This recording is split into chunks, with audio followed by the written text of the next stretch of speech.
the richest country in oil, stealing a third world country. It's very strange. Once by President Trump, he says that we are in Syria for oil. And really, I don't see any difference between President Trump and President Biden, since they are doing the same. They are both stealing Syrian oil. In the beginning, they learned from ISIS. I don't know if they learned, or maybe they taught ISIS what the Americans are doing. Oh, they have trucks or, I don't know, tankers. They load them on tankers on a weekly basis, you know, and they smuggle it out. They want to put it under ISIS. They are the three are committing the same crime. And this is really an inhuman crime that wants to suffocate, starve the Syrian people. In the night, it's always minus. In many parts of Syria, I mean, it's really cold. We don't have the heating oil. And we don't have the electricity to use for heating, nor for cooking. The direct losses is about $24.2 billion. There is $18.2 billion, the estimated value of smuggled natural gas and oil. The destruction that was caused from the pipe destroying the facilities is $3.2 billion. There are some Western countries involved in this, but the main leader of this is the US, is incurred about $2.8 billion, the indirect losses. You know, we were an oil-sufficient country. Now, in fact, our main strategic food products and oil resources are in the northeast part of Syria, and which is occupied by American forces.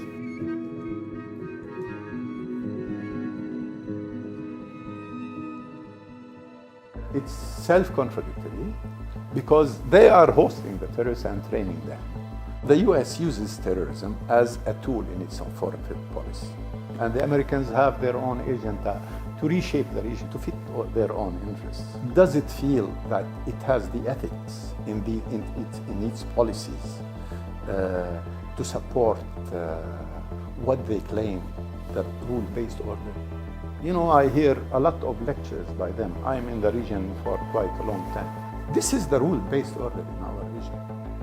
Robbery, destruction, wars, you know, from in fact, more than 60, 70 years. And all managed, done, supported by the world. They have managed and succeeded in creating the most unstable region in the world.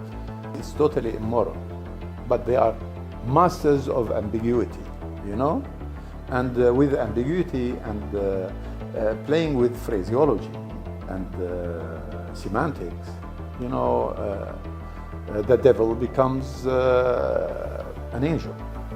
This is what's going, in fact, not only in the Middle East, in other areas, even in East Asia. You know, we follow this, they call it constructive ambiguity, which cannot be more destructive. I believe I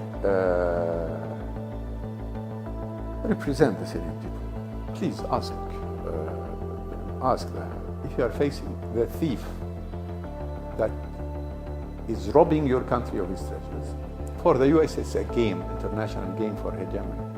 For us, it's suffering. You know, lost lives and lost treasure. We should divide this country because we couldn't handle it, although Syria is a small country. But still, they want to divide it. There is a way to stop with more concentration, public knowledge about what they are doing. In the end, they will have to stop. Of course, whatever they are doing, as I told you, Syria is a strategically independent country. They want Syria to be an Asian country of theirs. This they will never achieve.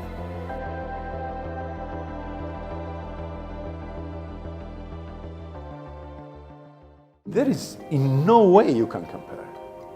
You know, there is a country that looks for peace, grew up after 1 century of humiliation from the same countries that we suffer humiliation from, and rose peacefully and achieved, you know, economic, scientific, and and it has its own deep civilization. Throughout its history, never invaded anybody, never invaded any country. I don't think there is any country that achieved added value like China. You know, China didn't like to export, didn't work to export its products, by the way. Tradesmen came to China to buy their products. All countries won the Second World War, and they became the hegemony. They didn't change their skin until now. And I don't think they will change. Is the changing dynamics in the international relation, the rise of civilizations. This will make the civilized area much wider. And we hope that certain Western countries cope with the changes peacefully and learn from other civilizations how hard their people work, how to have deep memory, and respect your grandfathers. This is what we wish they learn from Asia in general and China in particular.